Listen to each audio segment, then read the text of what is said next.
খুব সুন্দর ভালো লাগলো। জয়গুরু।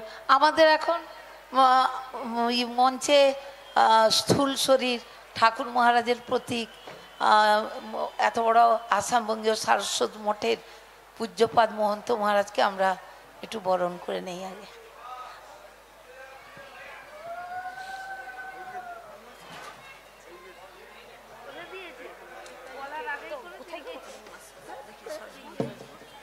জয়গুরু।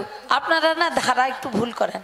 মহারাজকে নিয়ে এসছেন ঠিকই আছে, কিন্তু বরণ করার সময় সবাইকে জানাতে হবে যে মহন্ত মহারাজ আমাদের মঞ্চে আসীন হলেন। এটা বলতে হয় মা। শ্রী শ্রী ঠাকুর মহারাজ কি, শ্রী শ্রী গুরু মহারাজ কি, শ্রী শ্রী জগন্ময়ী মাতা কি, মহন্ত মহারাজ কি, মহন্ত মহারাজ কি। জয়গুরু। জয় মা। জয়গুরু জয়গুরু জয়গুরু।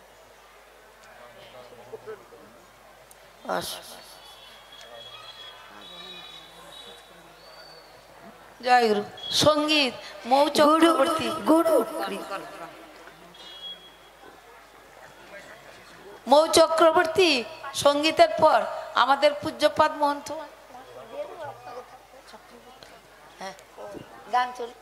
জয় হরি বলবো আরে মদনে মোহন হেরবো গো, হরি বলবো আরে মদনে মোহন হেরবো গো। জয় গুরু আমি বলবো গো, জয় গুরু আমি বলবো গো, হরি বলবো আরে মদনে মোহন হেরবো গো।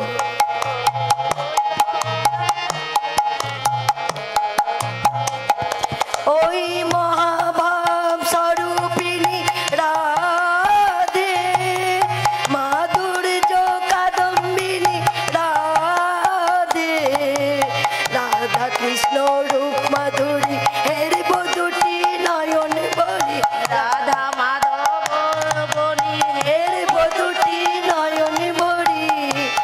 আমি কুঞ্জ দাঁড়ে দাঁড়ি হয়ে রইব গো, আমি কুঞ্জ বনে দাঁড়িয়ে রইব গো, আমি কুঞ্জ দাঁড়ে দাঁড়ি হয়ে রইব গো, আমি কুঞ্জ দাঁড়ি হয়ে রইব গো, হরি বলবো আরে মদন মোহনে গো গো, হরি বলবো আর মদন মোহনে গো। ওই কৃষ্ণ মনোমোহিনী রাধে, রমণী মুকুটমণি রাধে, কৃষ্ণ মনোমোহিনী রাধে, রমণী মুকুটমণি রাধে, বিপিনে বিনোদে খেলা সঙ্গে আছে রাখাল মেলা, বিপিনে বিনোদে খেলা সঙ্গে আছে রাখাল মেলা, তাদের পদ ধুলা গায়ে আমি মাকে গো, তাদের পদ ধুলা। হরি বলবো আর মদনে মন হেরবো গো, হরি। ওই কৃষ্ণ বক্ষ বিলাসিনী রাধে, শ্যামকণ্ঠ হেমমণি রাধে, ওই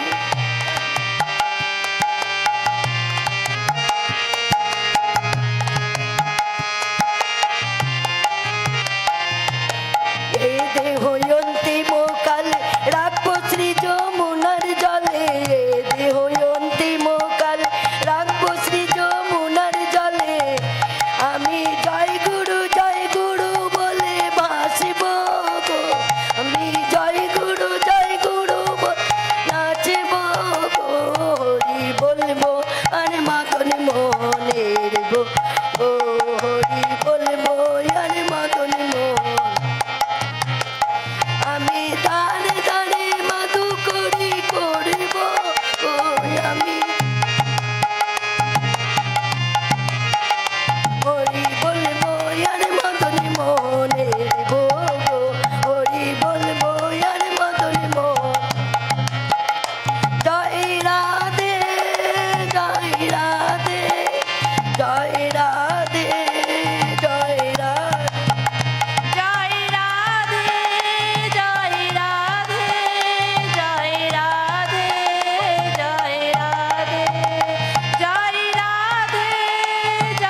জয়গুরু। মহিলা সভার তাৎপর্য সম্পর্কে বক্তব্য হাসি হালদার।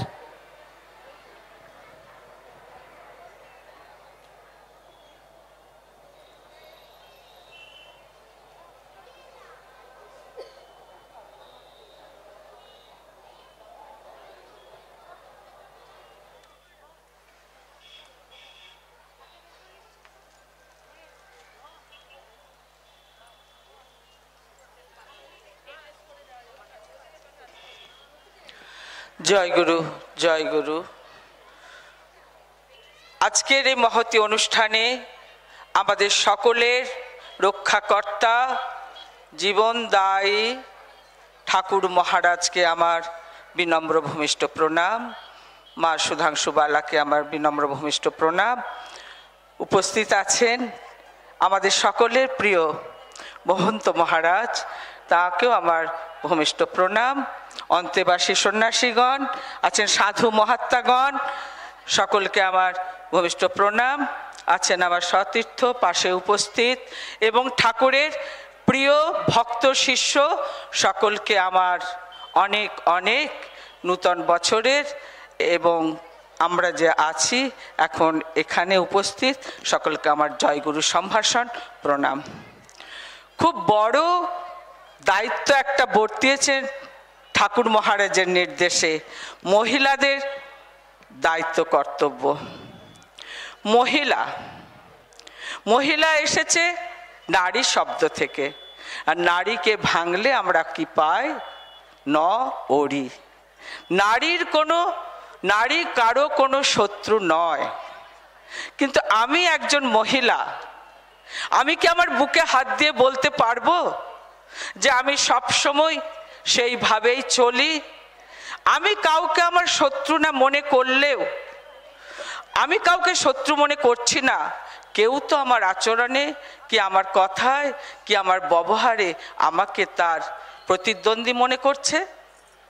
সেইটাই ঠাকুর আমাদেরকে বলতে চেয়েছেন তার বাণীতে, তার চিন্তায়, তার লেখা চিঠিতে, প্রত্যেকটা কথার মাধ্যমে, যে তোমরা ভালো হও, তোমরা সকলের প্রিয় হও, তোমার আচরণ, তোমার কথাবার্তা কারো মনে যেন কোনো কষ্ট না দেয়।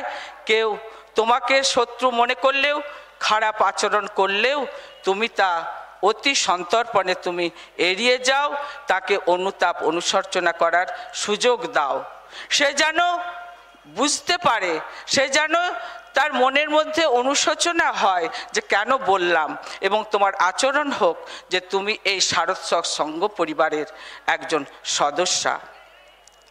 সকল মাকে একটা কথাই বলবো যে এক কথা আছে, সংসার সুখের হয় রমণীর গুণে। তো এখানে আবার মহন্ত মহারাজ আছেন, সবাই আছেন।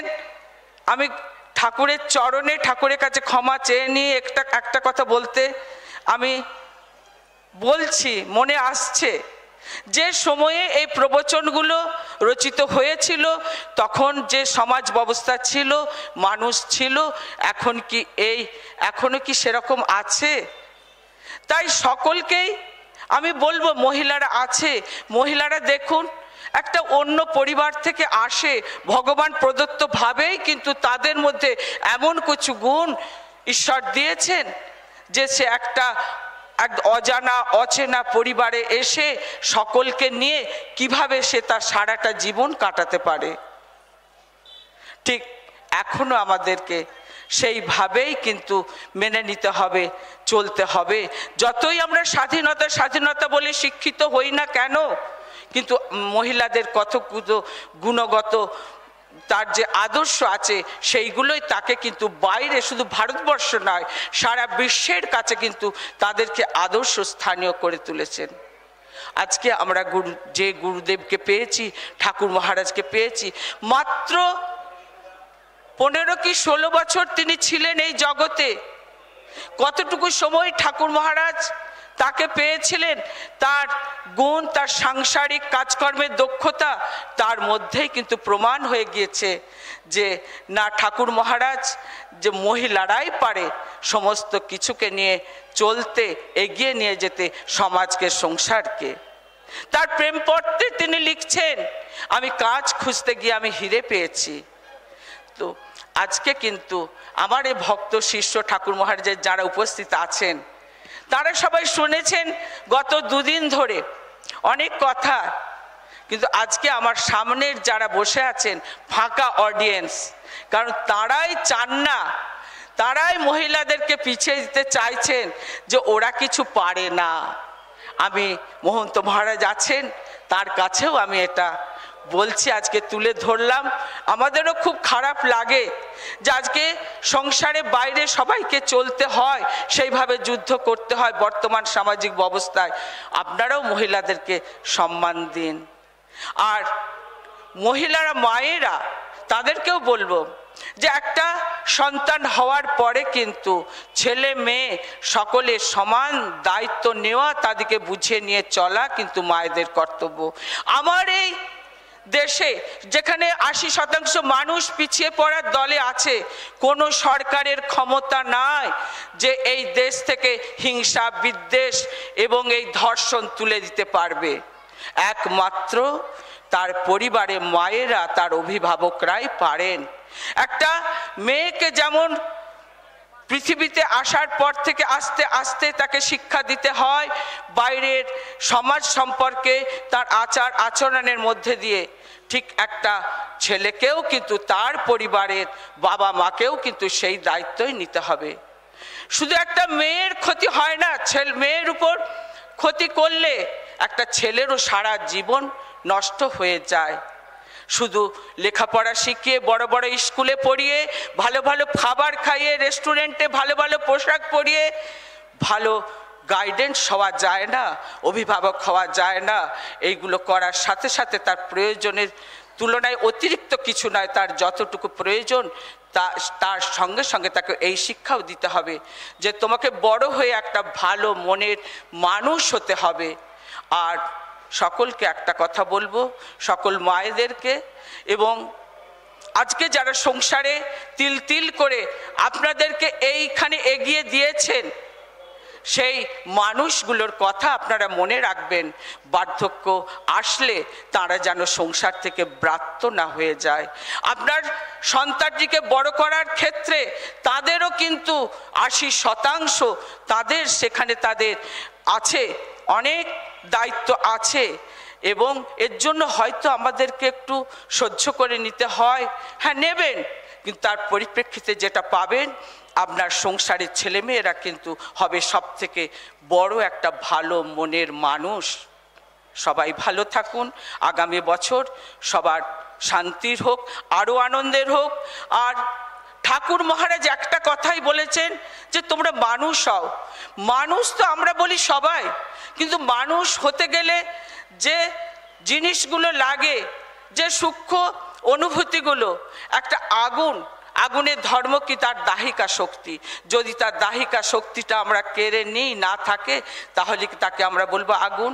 ঠিক একটা মানুষের মধ্যে যদি মনুষ্যত্ব না থাকে, তার মধ্যে দয়া, মায়া, ক্ষমা করার যে ইচ্ছা, প্রবণতা, সহনশীলতা, সচেতনতা, শ্রদ্ধাবোধ, ভক্তি, তাহলে কিন্তু তাকে মানুষ পর্যায়ে রাখা যাবে না।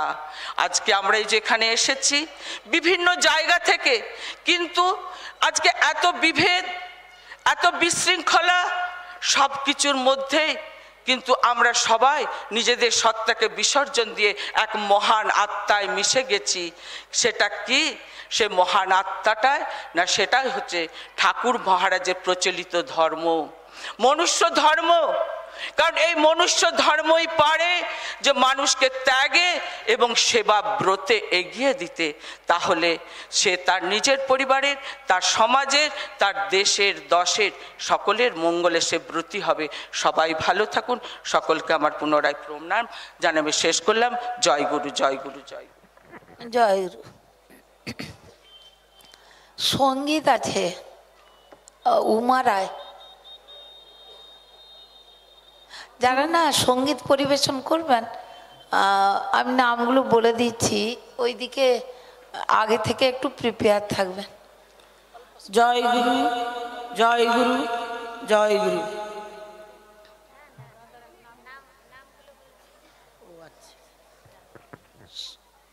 উমা রায় গেছেন? হ্যাঁ, আচ্ছা আচ্ছা, ঠিক আছে।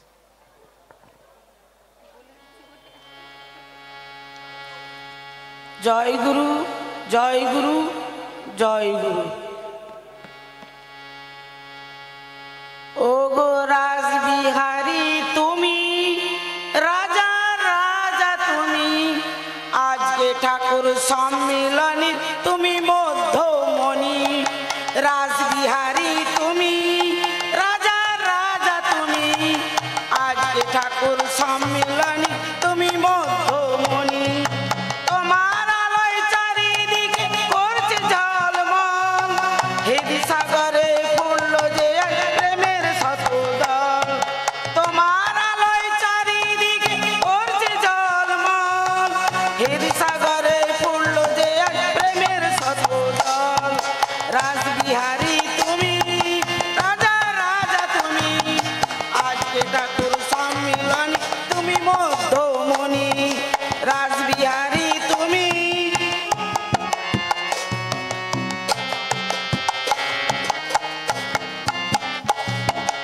কান বধুয়া তুমি, কান পেতে যে শুনি, তোমার বাঁশি সুরে ডাকে হয় গো প্রতিধ্বনি।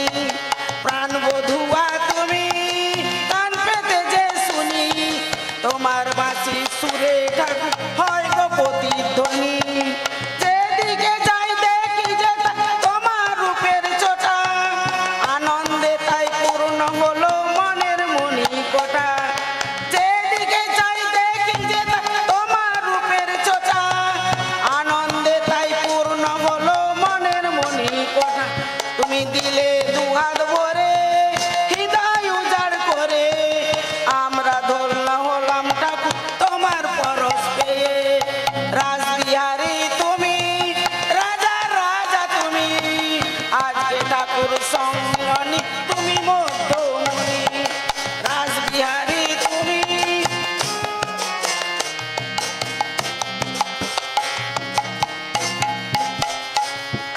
তোমার কাছে এলাম ছুটে তোমার আশিস নিতে, ছোট্ট নদীর মিলন হলো প্রেম সাগরের স্রোতে। তোমার কাছে এলাম ছুটে তোমার আশিস নিতে, ছোট্ট নদীর মিলন হলো প্রেম সাগরের স্রোতে। নাম শ্রবণের ধারা করো গো মাতুহারা, হৃদয় মাঝে উদয় হও ও গো জগৎ স্বামী।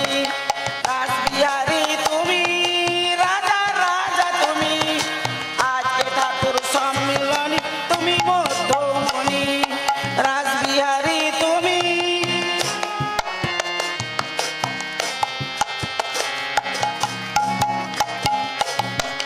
সুধা মায়ের ও গো ঠাকুর তুমি চূড়ামণি, যুগল রূপে দাও দর্শন ও গো গুণমণি।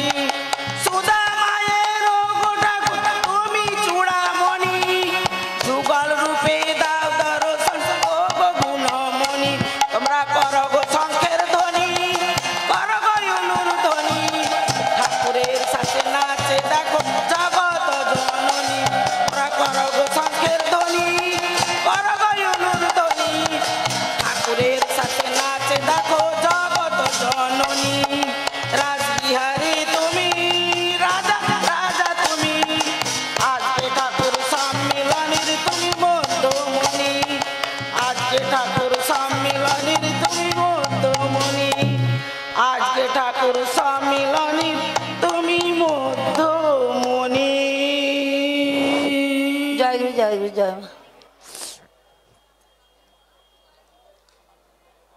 একটা উড়িয়া সঙ্গীত দিয়েছেন মা, ওই যে কি নাম বললো, সুচিতা কৃপালুনি সুবুদ্ধি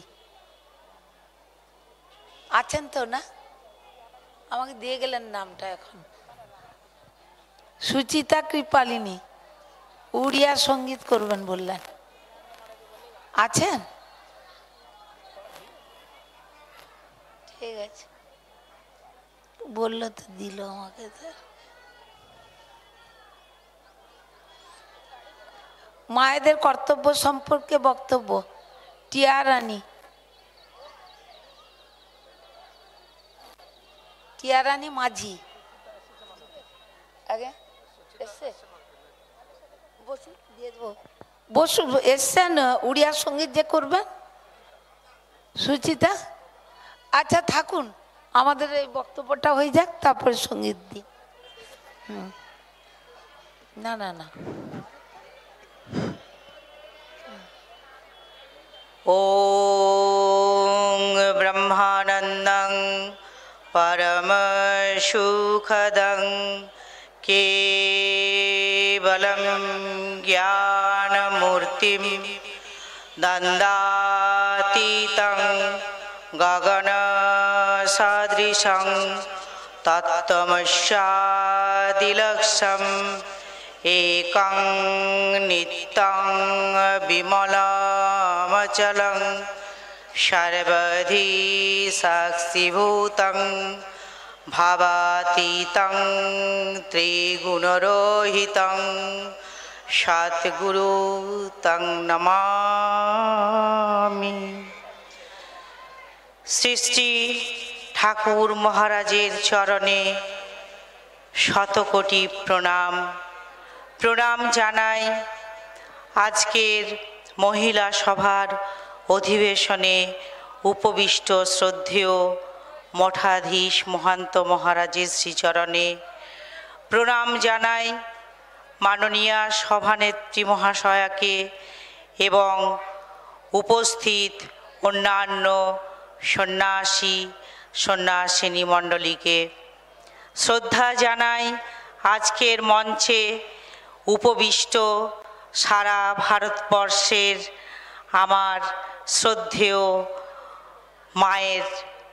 মায়েদেরকে এবং সম্মুখে যারা ধৈর্য ধরে বসে অনুষ্ঠানটি দেখছেন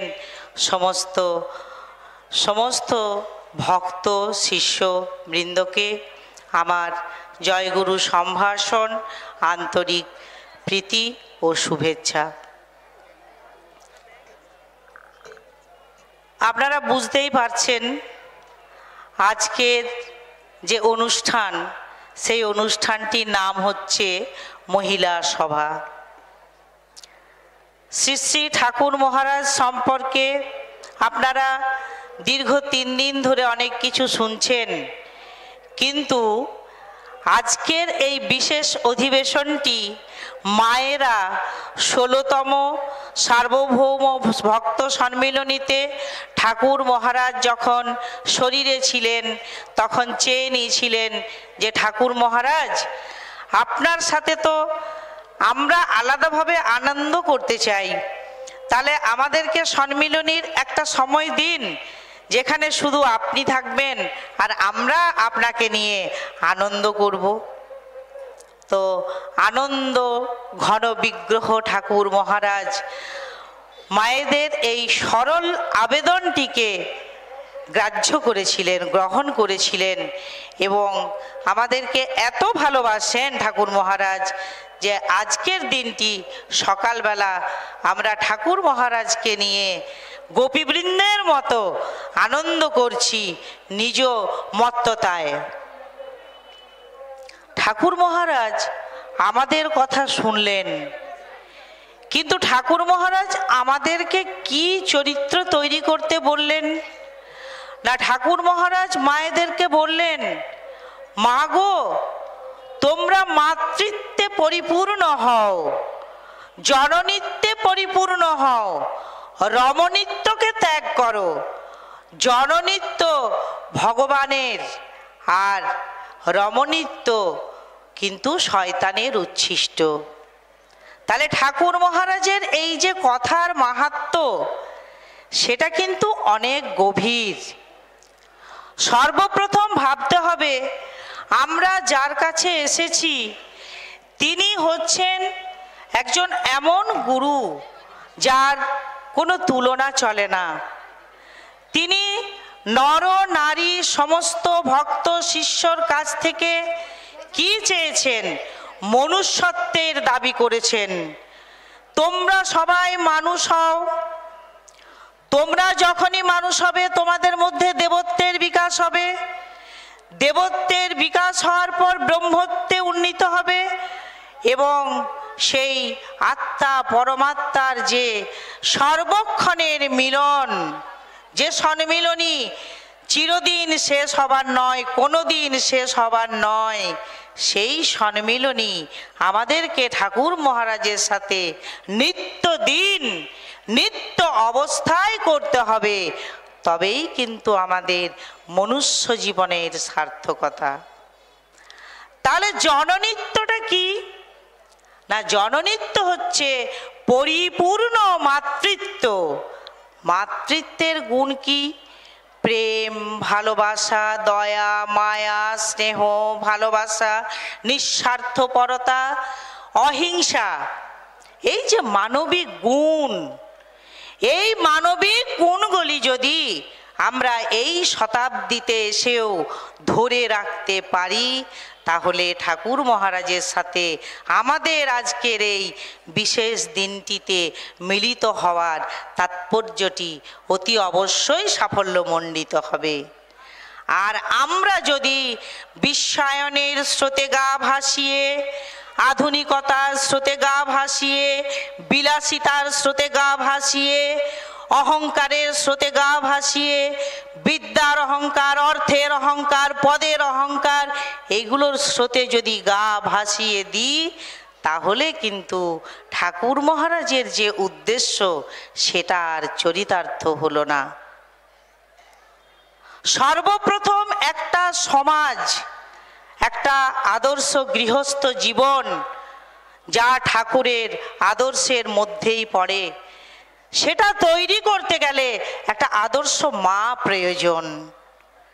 একজন আদর্শ মা পারেন একটা আদর্শ সন্তানের জননী হতে, একজন আদর্শ মা পারেন একটা আদর্শ সমাজ তৈরি করতে, একটা আদর্শ মা পারেন একটা আদর্শ দেশ তৈরি করতে।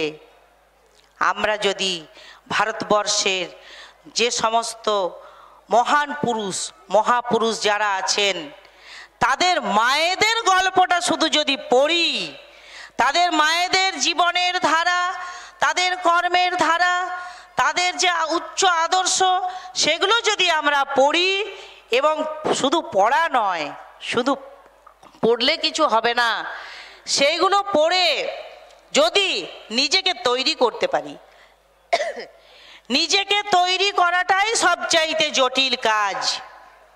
মহাপুরুষদের মায়েদের মধ্যে দেখবেন কি ঔদার্য, কি সহনশীলতা, কি সরলতা, কি নিরহংকার ভাব। ঠাকুর আমাদের কাছ থেকে এইটুকুই চেয়েছেন। ঠাকুর আমাদের কাছ থেকে অন্য কিছু চাননি। ঠাকুর সবসময় চাইছেন যে আমরা জাতির মেরুদণ্ডটাকে যেন নিজেদের হাতে, শক্ত হাতে তৈরি করতে পারি। নমনীয়তা মানে কিন্তু বীরহীনতা নয়, আমাদের মধ্যে বীরত্বও থাকতে হবে, আমাদের মধ্যে আবার সরলতাও থাকতে হবে। তাহলে এবার বুঝুন, ঠাকুর মহারাজ মায়েদেরকে ভালোবেসে যে দায়িত্বটা অর্পণ করেছেন, সেই দায়িত্বটা পালন করা, আগামী দিনে সেটাকে আরো সুদূর প্রসারী করা, এটা কিন্তু আমাদের দায়িত্বের মধ্যে পড়ে। এই দায়িত্বটা আমাদেরকে নিতে হবে। ভালোভাবে শুনুন, কথাটা শুনবেন ভালো করে। আমরা মেয়ে, এটা আমাদের যেমন একটা পরিচয়, আমরা প্রত্যেকে মানুষ, এটাও তেমনই একটা পরিচয়। তাহলে আমরা যখন ঠাকুর মহারাজের কাছে এসেছি, আমাদের মধ্যে কিন্তু নর নারী কোনো ভেদ নাই। আমরা যখন সম্মিলনী ক্ষেত্রে সবাই ঘুরছি, আমাদের এই বোধটাই হারিয়ে গেছে যে আমি নারী না আমি পুরুষ। তাহলে এই যে ভাব, এই ভাবটাকে গ্রহণ করতে হবে যে নিগমানন্দ পরমহংস দেবের কাছে আমরা যখন এসেছি তখন কিছু পেতে এসেছি। আমরা মনুষ্যত্বের সাধনা করব, আমরা দেবত্বের সাধনা করব, আমরা ব্রহ্মত্বের সাধনা করব, আমরা আত্ম উপলব্ধি করব, আমরা ঠাকুরের ঝুলিতে যা যা আছে রত্ন সমস্ত কিছু সংগ্রহ করে তারপরে কিন্তু ঠাকুর যেদিন আমাদেরকে যেখানে নিয়ে যাওয়ার সেখানে নিয়ে যাবেন, আমরা যাব। ঠিক তাহলে আছে, মায়েদের কর্তব্য কি? সংক্ষিপ্ত করে দিন। মায়েদের কর্তব্য হচ্ছে আমাদের নিজেদেরকে ঠাকুরের উপযোগী শিষ্য হিসেবে তৈরি করা।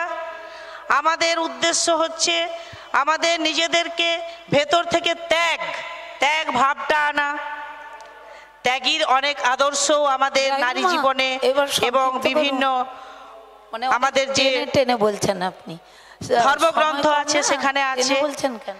তাহলে দেখুন ঠাকুর মহারাজ সংসারে থেকে আদর্শ গৃহস্থটাকে যেমন মেনে নিয়েছেন, আমরা চাইলে কিন্তু ত্যাগী সন্তান হয়েও ঠাকুরের মঠ, আশ্রম, সংঘ, সংসার সব কিছুরই সেবা করতে পারি।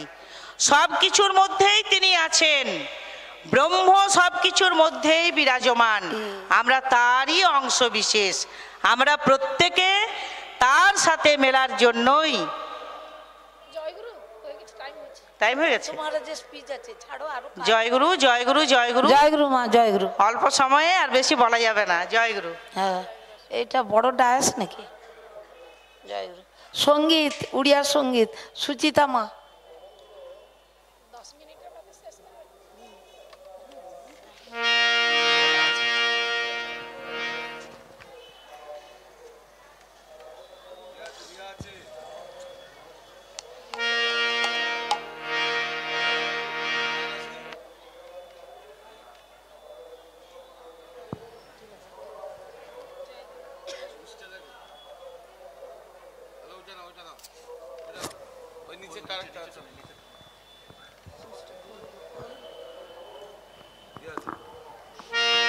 জয়গুরু জয়গুরু। তুমি অনুভবর ঠাকুর,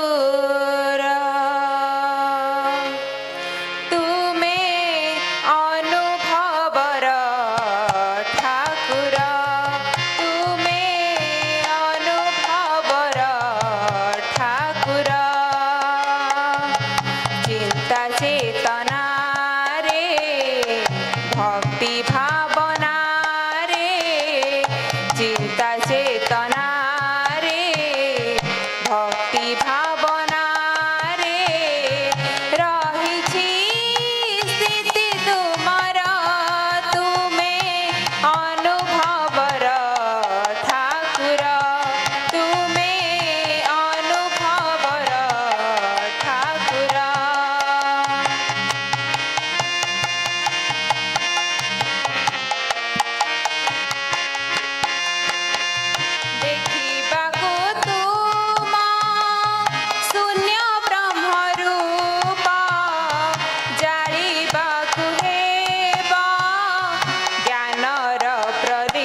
জয় গুরু। জয় গুরু, জয় গুরু। এখন আমাদের সামনে উপস্থিত আছেন আমাদের আসামবঙ্গীয় সারস্বত মঠের মঠাধীশ মহন্ত মহারাজ। আমি ওনার কাছ থেকে আমাদের মায়েদের সম্পর্কে তার মূল্যবান বক্তব্য রাখতে বলছি। জয় গুরু, জয়।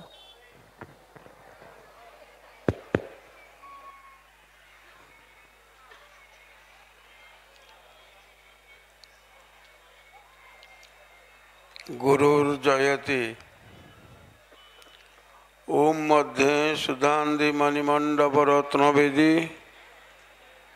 सिंहासन परिगतं परिपीतवर्णं पीताम्बरं कनकभूषणं माला शुभां देवीं भजामि धृतमुद्गर वैरिजिह्वाम्।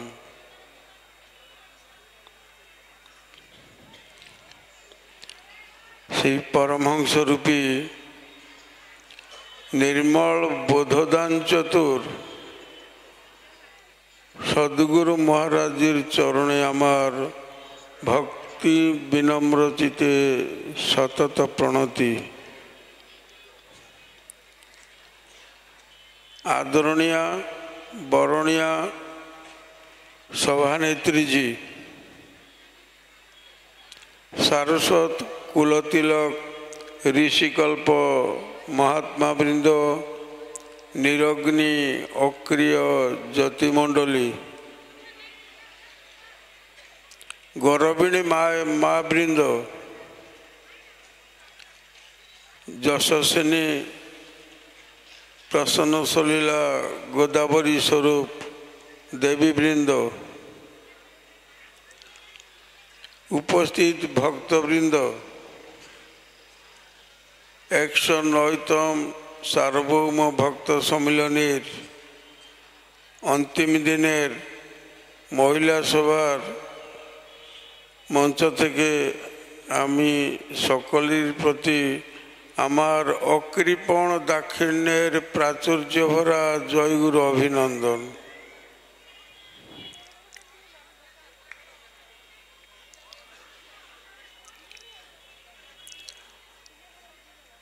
सभानेत्री जी आमाके आदेश करियाছেন কিছু বক্তব্য এবং সংক্ষিপ্ত রাখার জন্য।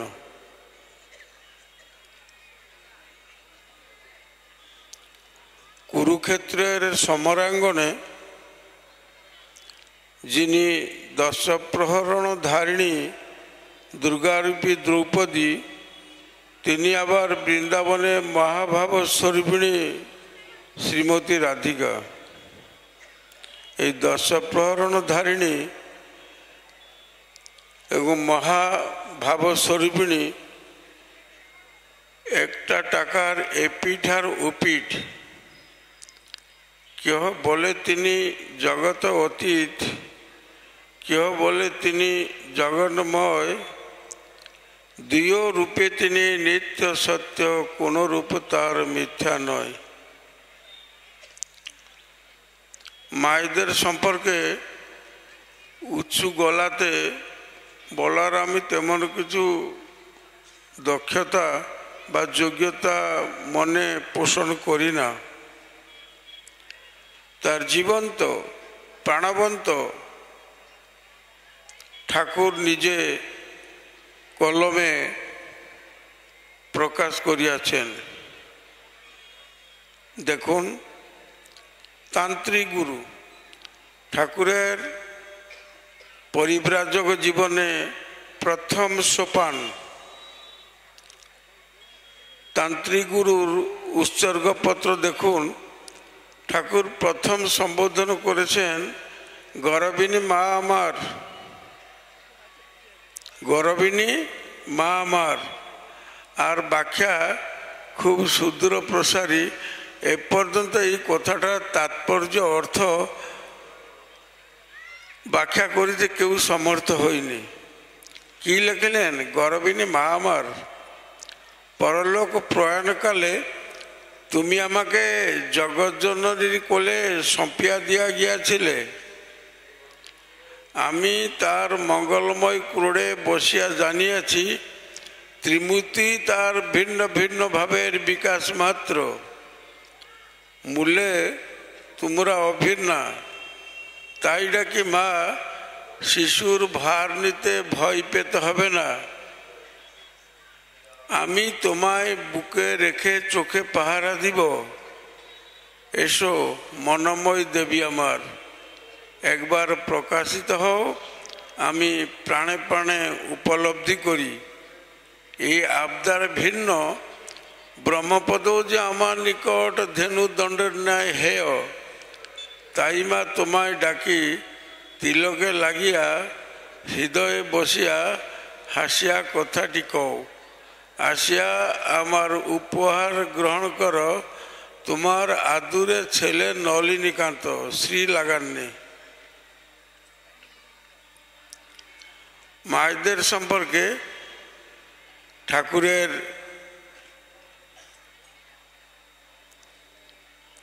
এই উক্তি, এই যে লিখিলেন গরবিনী মা আমার,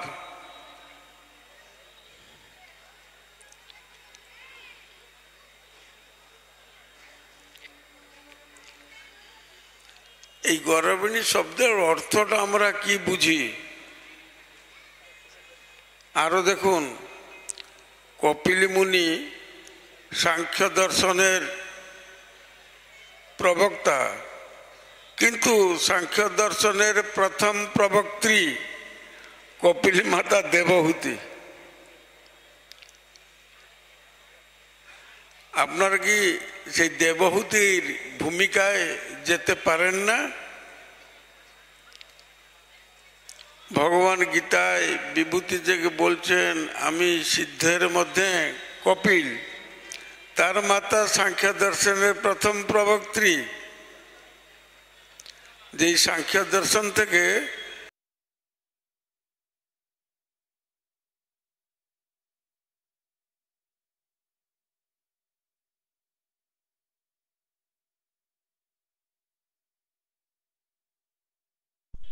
এইটুকু একটা বিনীত নিবেদন রাখিব, পুরুষের একটা চরিত্র,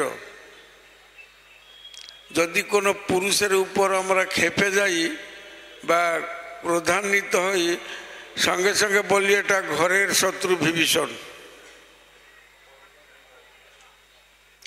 তিল পরিমাণ আমরা সংকোচ করি না, বলি তিলে ঘরের শত্রু বিভীষণ। আর যদি কোনো নারীদের সম্পর্কে আমরা খেপে যাই, এটা হয়েছে কিনা ঘরের শত্রু মন্থরা। দুইজনের ভূমিকা পারিবারিক ক্ষেত্রে নিন্দনীয় হইলেও আধ্যাত্মিক জগতে তার একটা বিশাল ভূমিকা আছে। যদি ঘরের শত্রু বিভীষণ না হয়, তবে রামচন্দ্র কি করে সন্ধান পাবেন যে রাবণকে তার লীলা সম্বরণ করে পরপারে পাঠাতে? সেই রামায়ণের ভূমিকা, ঘরের শত্রু বিভীষণ। কিন্তু এদিকে আমরা ঠাকুরের যোগী গুরুদের দেখতে পাই, 7 জন অমরের মধ্যে বিভীষণ অন্যতম। বিভীষণ যদিও তো কদর্য হয়, তাকে আবার ভগবান অমর করলেন কেন?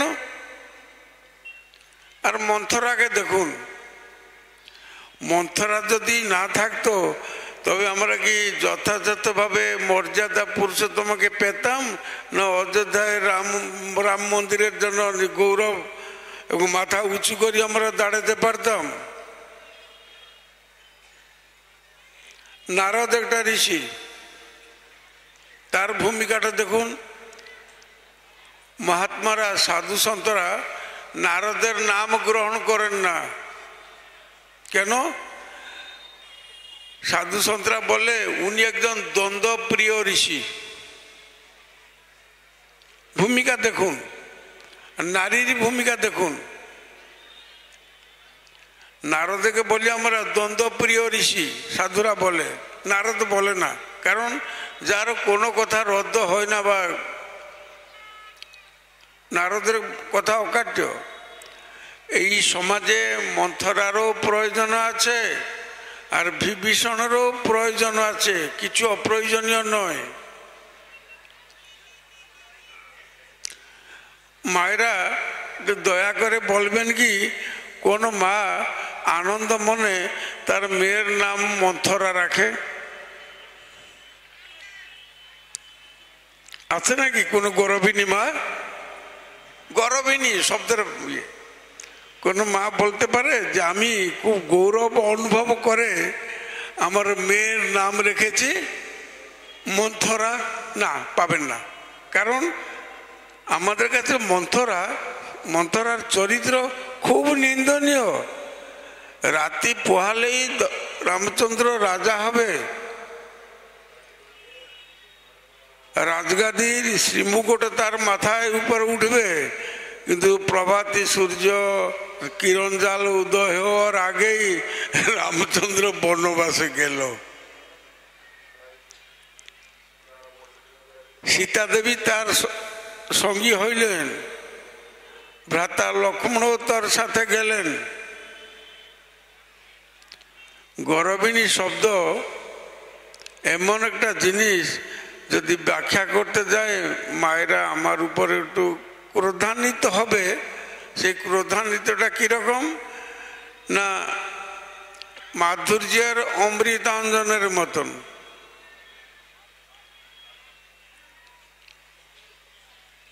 কারণ মায়েদের মধ্যে এটা সারল্যতা আছে, সারল্যতা আছে। সেই সম্পর্কে একটা ছোট্ট কথা বলছি। 13 মিনিট হয়ে গেল, আমাকে কত মিনিট সময় দিবেন মা? না না না না না না, এইসব কথা বলবেন না, পক্ষপাতিত্ব করবেন না, আপনি গাদির মর্যাদা রাখবেন। হ্যাঁ, সংক্ষিপ্ত করবো, ধরুন 2.5 ঘন্টা সংক্ষিপ্ত। হ্যাঁ,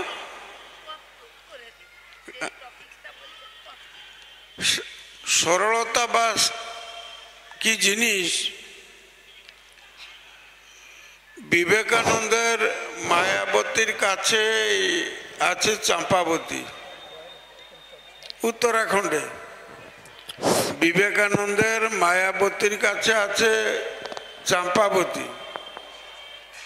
তার নিদান কথা আমরা কেউ জানি না। আমি খুব সংক্ষেপে এবং বিস্তার না করিয়া বলিব। এক ছিল রাজা, ধন ধান্যে পরিপূর্ণ, প্রজারা খুব সুখ শান্তিতে কালাতিপাত করিতেছিলেন, কিন্তু রাজার কোনো পুত্র সন্তান নাই। পুত্র সন্তান কি জিনিস ঠাকুরের জ্ঞানীগুরু পড়িলে, আপনার উৎসর্গ পত্রটা পড়িলে বুঝতে পারিবেন। কি লিখেছেন না, আমি আধ্যাত্মিক জগতের সংসারী, সাধনা আমার পত্নী, তার গর্ভে জ্ঞান নামক পুত্র লাভ করিয়াছি এবং ভক্তি নামনি কন্যা পাইয়াছি। কন্যাটিকে আজীবন বুকে রাখিব, পুত্রটিকে আপনার চরণে সমর্পণ করিয়া অদ্য পিতৃঋণ হইতে মুক্ত হইলাম। সে বিশাল ব্যাপার। তাই রাজা কিন্তু পিতৃঋণ হইতে মুক্ত হইতে পারলেন না, যেহেতু ওনার কোনো পুত্র সন্তান তার কোলে আসেনি। একমাত্র কন্যা চম্পাবতী। রাজা একদিন চিন্তা করলেন যে আমি নগরের শেষ প্রান্তে এটা রাধা কৃষ্ণের মন্দির তৈরি করিব। টাকা পয়সার অভাব নাই, কিন্তু দুঃখের বিষয় ঠাকুর আমাদের রাজাধিরাজ মহারাজ, স্বয়ং জগৎ জননী, যার প্রিয়া, কিন্তু তার মঠ মন্দির তৈরি করতে আমাদেরকে আঞ্চল পেতে ভক্তদের দ্বার যাইতে হইতেছে যে আপনারা সাহায্য করুন। ভিক্ষাং দেই মাতা অন্নপূর্ণেশ্বরী, কাশী পুরাধীশ্বরী, নিত্যানন্দ করি, বরাভয় করি, সৌন্দর্য রত্না করি। সে রাজার জন্য মন্দির তৈরি করতে, সুধাংশুবালার মন্দির তৈরি করতে আমাদেরকে ভিক্ষা করতে হইতেছে। কাজ প্রায় গুটিয়ে আনা হয়েছে, এখন খালি স্ট্রাকচার তৈরি হবে, মন্দির তৈরি হবে। যে মায়েরা আঞ্চল নিয়ে বেরিয়েছে ভিক্ষার্থে, আশা করি অকুণ্ঠ চিতে আপনারা দিবেন, আপনারা দিবেন 2 হাতে। আর সেই মা কই ভুজা, 10 ভুজা, 10 প্রহরণ ধারিণী, সে 10 হাতে আপনাদের ভরে দিবে। 2 হাতে আপনারা কত খরচ করবেন, সে 10 হাতে যোগান দিবে। রাজার প্রচুর টাকা, চিন্তা করলেন নগরের শেষ প্রান্তে একটা মন্দির তৈরি করিব। জায়গা নিরূপণ হয়ে গেল। ভিন্ন দেশ হইতে একজন অভিজ্ঞ কারিগরকে আনা হলো। যেমন রাম মন্দির তৈরি হবে, তার কারিগরকে গুজরাটের, যার লেখাপড়া নাই, কোনো আর্কিটেকচারের ডিগ্রি নাই, সাধারণ একজন মানুষকে আনা হলো, কিন্তু সে তার মনের আনন্দে প্রতিমাকে রূপ দিতে পারে।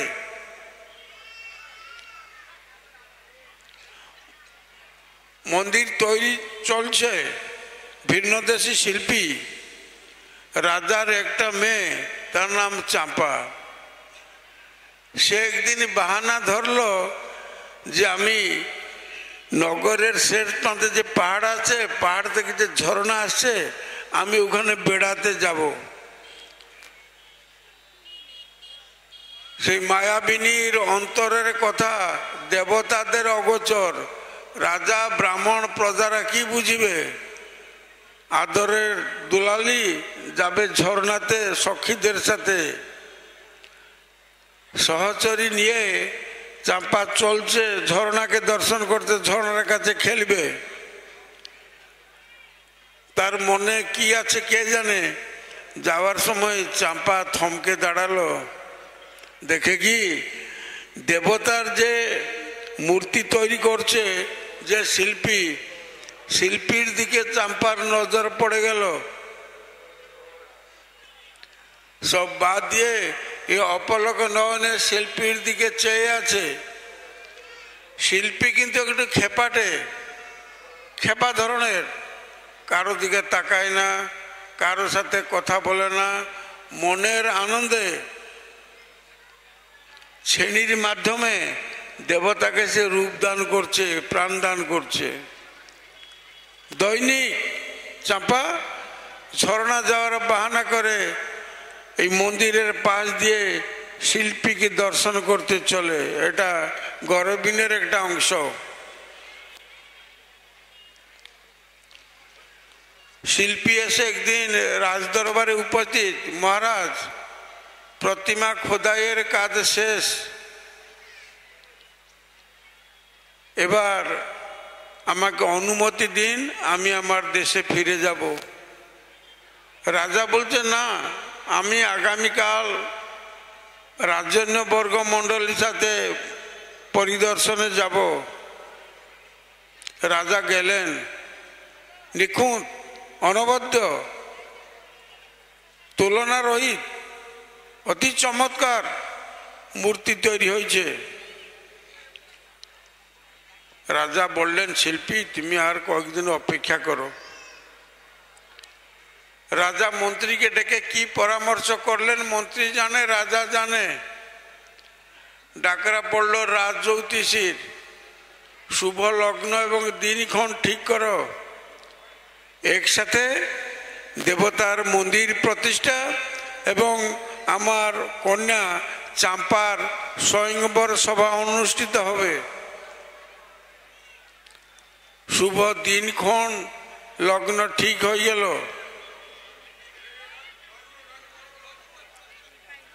ভিন্ন দেশ হইতে আগত রাজপুত্ররা যে যার আসন গ্রহণ করে বসে পড়ল। আনন্দ পল্লবে চাম্পা সহচরী বেষ্টিত হইয়া এক কোনায় দাঁড়িয়ে আছে। এই সময় রাজা আদেশ করলেন, শিল্পীকে মঞ্চে আনো। শিল্পী মঞ্চে এলো। মহারাজ বললেন, হে শিল্পী, হে দেবশিল্পী,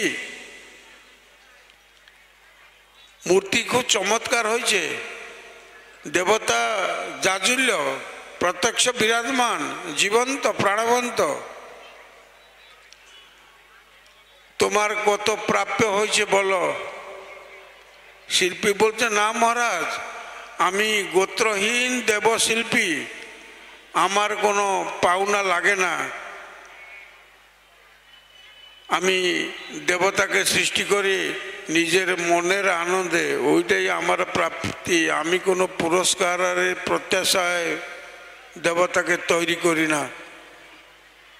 না না, তোমাকে পুরস্কার নিতে হবে। না মহারাজ, মাফ করবেন, ক্ষমা করবেন, আমি যাহা কিছু জীবন করে নিঃস্বার্থ নিষ্কামভাবে আমি দেবতাকে ফুটিয়ে তুলি, কোনো পুরস্কারের প্রত্যাশায় নয়। রাজা যত অনুনয় বিনয় করছে, শিল্পী তত বিনয়ের সহকারে রাজবাক্য রাজাজ্ঞা পালন করতে অসমর্থ জানাইতেছে। হঠাৎ রাজ দরবারে বাজ পড়ল, তুমি পুরস্কার চাও আর না চাও, এই বর্ণমালা আমি আজকে তোমায় দিলাম। চাঁপা এসে শিল্পীর গলায় বর্ণমালা পরিয়ে দিল। তুমি চাও আর না চাও, আজকের এই বর্ণমালা আমি তোমায় দিলাম। এগো চাপা আর্তনাদে রাজ দরবার স্তব্ধ। মহারাজ বলছেন, চাপা, এই শুভ দিনে তুমি ওটা কি করলে? আমি ভেবেছিলাম একসাথে দেবতার প্রতিষ্ঠা আর তোমার স্বয়ংবর সভা শেষ করতে। তুমি এটা ভিন্ন শিল্পী, যা জাত নাই, গোত্র নাই, কুল মান শিল কোনো কিছুর পরিচয় নাই, তুমি তার গলায় বরণমালা দিলে। উদ্দীপ্ত কণ্ঠে চাপা বলছে, মহারাজ, মহারাজ বলেনি, আমি ভুল বলেছি। বাবা, তুমি তো আমাকে স্বয়ংবরা হওয়ার অধিকার প্রদান করিয়াছ, তুমি আমাকে স্বয়ংবরা করার অধিকার প্রদান করিয়াছ, আবার প্রতিবাদ কেন?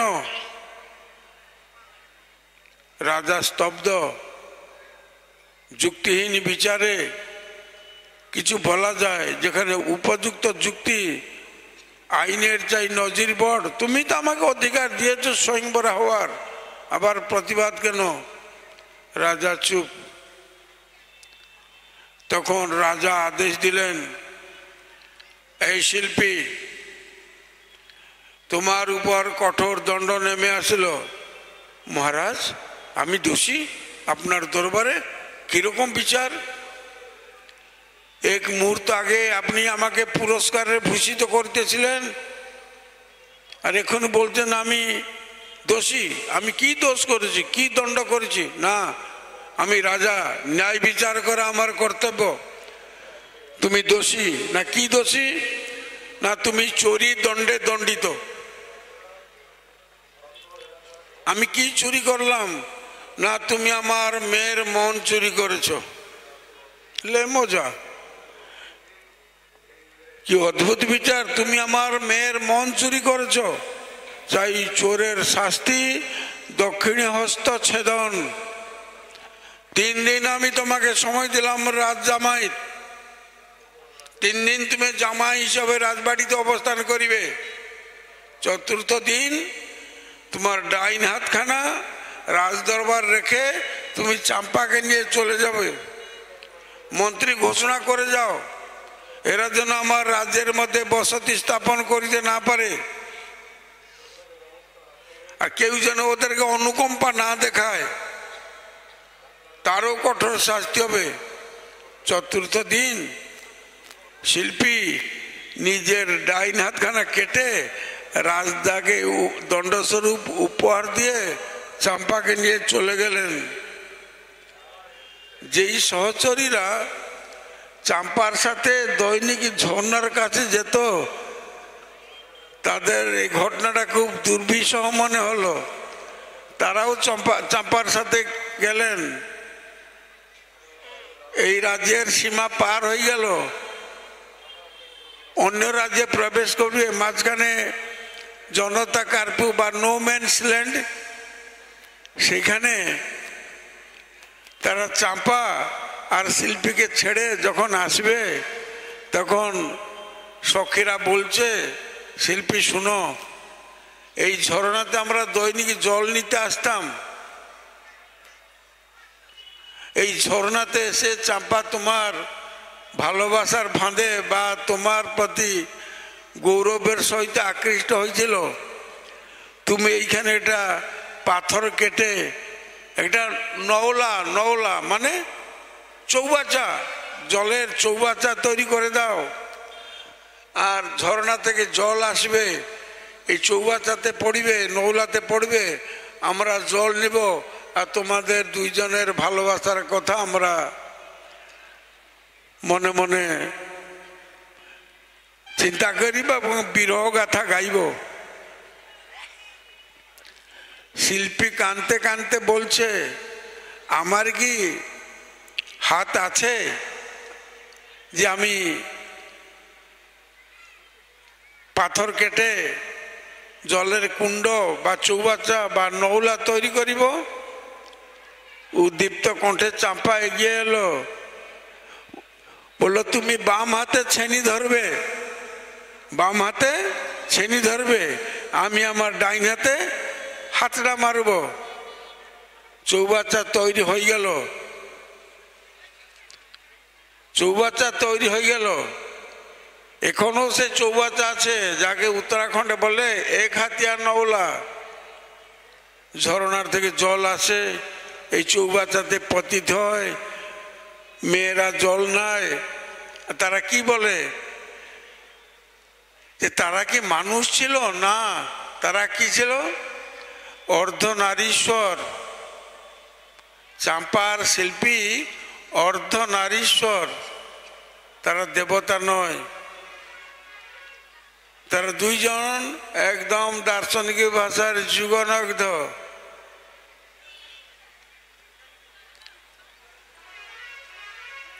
চাম্পা এবং শিল্পী যেরকম ওতপ্রোত, বিভীষণ আর মন্থরা ঠিক তদ্রূপ একইভাবে ওতপ্রোত। 28 মিনিট হয়ে গেল, আর বেশি সময় নিলে আপনাদের কাছে আমি তো অনাদরের পাত্র হবার, তাই আমি বিদায় নিচ্ছি। এই শুভ মহেন্দ্র লগ্নে ঠাকুরের কাছে প্রার্থনা, ঠাকুরের কাছে প্রার্থনা, গাভী সমূহের দুগ্ধধারার ন্যায় এই মহিলা সভা উপর সেই তিলকের সৌম্য সুধা ঝরে পড়ুক। ন স রমণ না হম রমণী, দুজন মনোভাব পেশল জানি। ওম শান্তি। জয় গুরু, জয় গুরু, জয় গুরু। এখন সুধাংশুবালা মেধা পুরস্কার প্রদান করা যাবে। যাদের নাম ঘোষণা হবে তার জন্য মঞ্চে চলে আসে। এই ঝর্ণা, ঝর্ণা এই নাও, এটা নাও, নামটাকে দাও। তারা জয় গুরু, জয় গুরু, জয় গুরু। মা সুধাংশুবালা মেধা পুরস্কার মহন্ত মহারাজ প্রদান করবেন। যারা পাবে তাদের নামগুলি ঘোষণা করে দিচ্ছি, তারা সবাই সামনে চলে এসো। Pratibha Dandapath West Bengal Board of Secondary Education থেকে মাধ্যমিক পাস করেছে। স্বাগতা গাতাইত আইসিএসসি বোর্ড থেকে মাধ্যমিক পাস করেছে। ত্রিপুরা থেকে রুদ্রাক্ষী দেবনাথ আইসিএসসি থেকে পাস করেছে মাধ্যমিক। আর Swikriti Dutta Board of Secondary Education Assam থেকে মাধ্যমিক পাস করেছে। হায়ার সেকেন্ডারি ওয়েস্ট বেঙ্গল থেকে Mitali Barman, West Bengal Council of Higher Secondary Education. Assam থেকে Anisha De, Assam Higher Secondary Education Council. আর ওড়িশা থেকে দুজন উচ্চ মাধ্যমিক পাস করেছে, Sushri Niharika Jena, Council of Higher Secondary Education Odisha. Sonakshi Purushti CBSE board থেকে উচ্চ মাধ্যমিক পাস করেছে। এরা সবাই আমাদের যে সমস্ত আবেদন এসেছে তাদের মধ্যে এদের হাইয়েস্ট নাম্বার, সেই হিসাবে আমাদের যে নিয়ম সেই নিয়ম অনুসারে তাদেরকে পুরস্কৃত করা মহন্ত মহারাজ করবেন। যেই কৃতি ছাত্রছাত্রীদের নাম ঘোষিত হইল, যদি তারা না থাকে তাদের হইয়া দাদা, বাবা, মা যদি এখানে উপস্থিত থাকে তারা অবশ্যই তাদের পুরস্কার গ্রহণ করতে পারেন। দাও, এটা দাও, নাম ঘোষণা করো।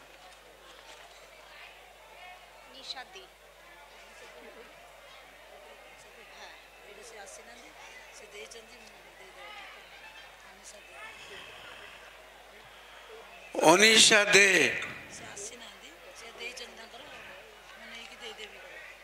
অনিশা দে আসেনি, অনুপস্থিত।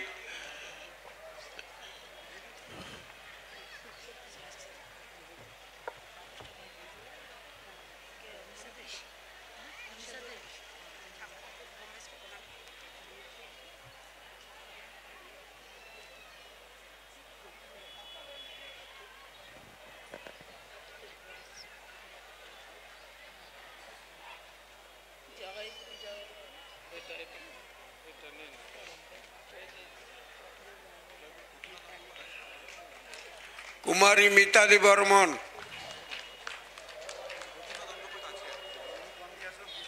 আপনার ওখানে আছেন কেন? যারা নিবে তাদের কেউ আসো, আসুক, এখানে সামনে আসুক। উপরে আসতে কি অসুবিধা হয়? বলা হইতেছে না উপরে আসুন বলে, যাদের প্রার্থী না থাকলে তাদের গুরু।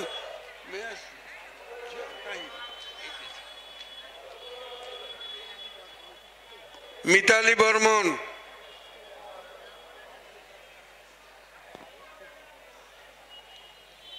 আরে নামগুলো ঘোষণা করা হলে আসতে অত সময় লাগে?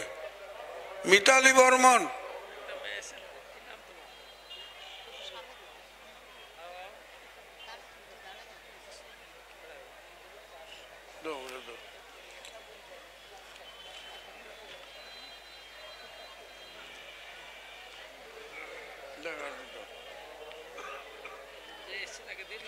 সুকৃতি দত্ত,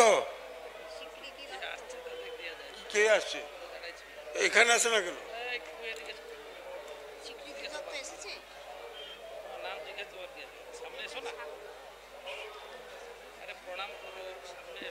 সে শিক্ষা পেতে, সে সংস্কার থাকলে তো। নামটা কি হলো? কোথায় স্বাগতা? এটা মিতালি বর্মন। স্বাগতা আসেনি এখনো।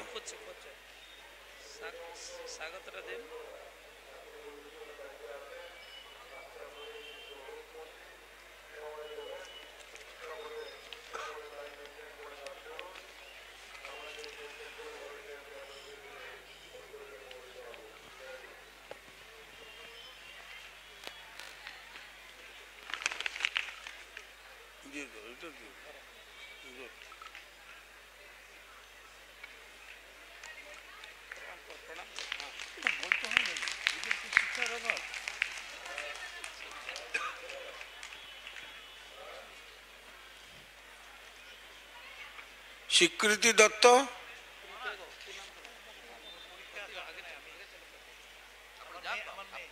তুমি উপরে দাও না, আসো না কেন? ওইখানে বসে কথা বলছো, সময়ের অভাব।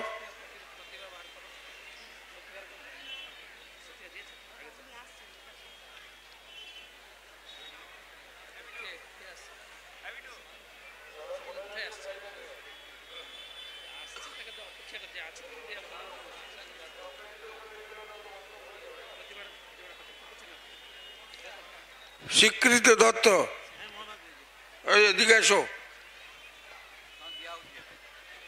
তুমি একলা এসছো? তোমার বাবার নাম হরিপদ দত্ত? সঙ্গীত মাস্টার তোমার বাবা? এই দাও, লকেটটা দাও। কোন ব্যাগে?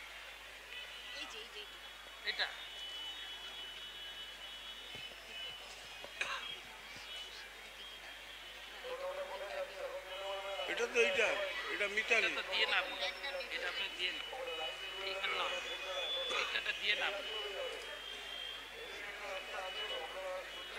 তোমার মেয়ে অত বড় হয়ে গেল, সত্যানাশ। হ্যাঁ, ওই এইটার কোথায়, এটা কোথেকে বাইর করলে স্বীকৃতি দত্ত? তোমরা সাজিয়ে রাখো নি এখন।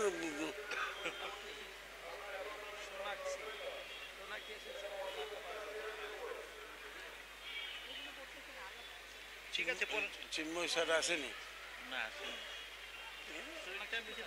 ভালো না, সে ছেড়েই দিল প্রায়। এটা কি করা যাবে? স্বীকৃতি দত্তের বাবা কন্যার তরফ থেকে পুরস্কার গ্রহণ করছে। যাও, তো ব্যাগটা নিয়ে যাও ওখানে।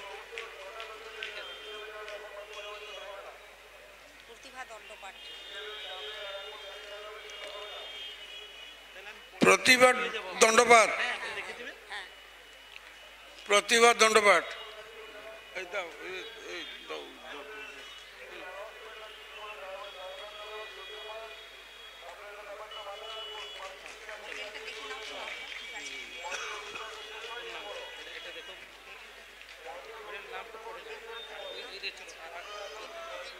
এটা ব্যাগটা নাও।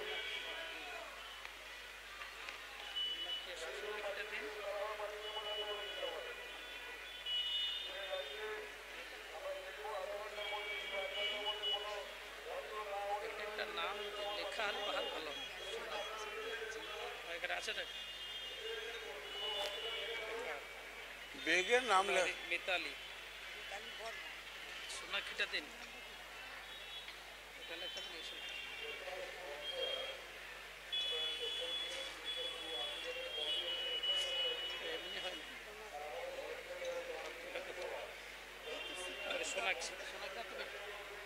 না, পুষ্টি কোনটাতে আছে? পুষ্টিকে বিদায় করতে সোনাক্ষী উপস্থিত আছে। হ্যাঁ, সোনাক্ষী উপস্থিত আছে। স্বীকৃতি এটা কাই স্বীকৃতি কোথায় গেল? আর আর ঠিক আছে।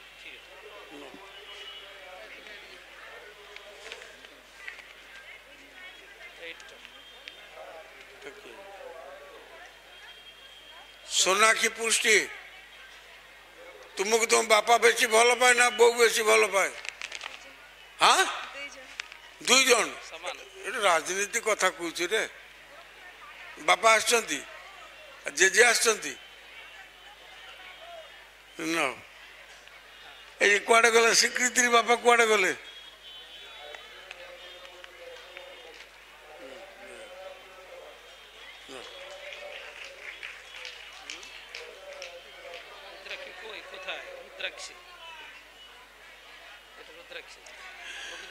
রুদ্রাক্ষী দেবনাথ, রুদ্রাক্ষী দেবনাথ।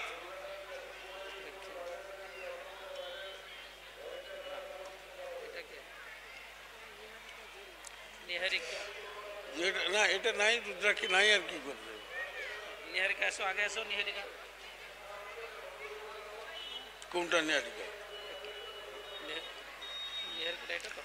নিহারিকা জেনা। ঘর কোଉଠି?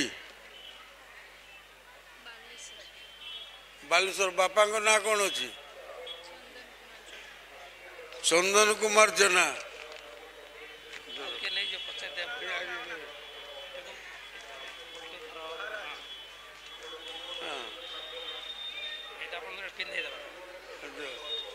তো গଳାରେ ରୁଦ୍ରାକ୍ଷ କାହିଁ? ନାଟା ରୁଦ୍ରାକ୍ଷୀ, ରୁଦ୍ରାକ୍ଷ ନାହିଁ ୟାର ଗଳାରେ। ଏ ପ୍ରଚାର ବିଭାଗରୁ ମୋ କଥା କହିକି ଗୋଟେ ରୁଦ୍ରାକ୍ଷ ମାଳି ନେଇଯିବ। ହଁ, ମହନ୍ତ ମହାରାଜ କହୁଛନ୍ତି ଗୋଟେ ରୁଦ୍ରାକ୍ଷ ମାଳି ଦିଅ। ମୋ ନାଁ ରୁଦ୍ରାକ୍ଷ, କିନ୍ତୁ ରୁଦ୍ରାକ୍ଷ ନାହିଁ।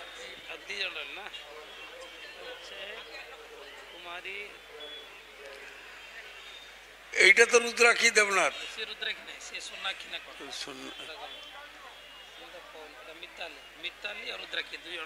রইলে রুদ্রাক্ষী তরফ থেকে, রুদ্রাক্ষী দেবনাথ তরফ থেকে কেউ নাই। আর মিতালি বর্মন নাকি? মিতালি বর্মন থেকে কেউ নাই।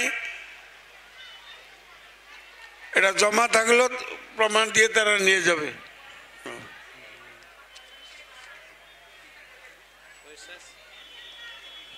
এই যে মা সভানেত্রী জি, এইদিকে এইদিকে শুনুন। এবার তোমার গাড়ি চালু করো। হ্যাঁ, গাড়ি স্টার্ট করো। ଯାଉଛି ଭଣ୍ଡା ସିମେଣ୍ଟ ରେଡ଼ି କରିବ। ମୁଁ ହୋଟେଲରୁ ଆସେ 10 ମିନିଟ୍ ପାଇଁ ମୁଁ ଯାଉଛି ସେଠିକି, ସେଠି ଟିକେ ଖାଇକି ପଳେଇ ଆସିବେ। ସେଆଡ଼ୁ ଆପଣ ଆସିବେ ହୋଟେଲରୁ ପଳେଇ ଆସିବେ। জয়গুরু। দিব্যা প্রামাণিক সঙ্গীতে চলে যান ওখানে।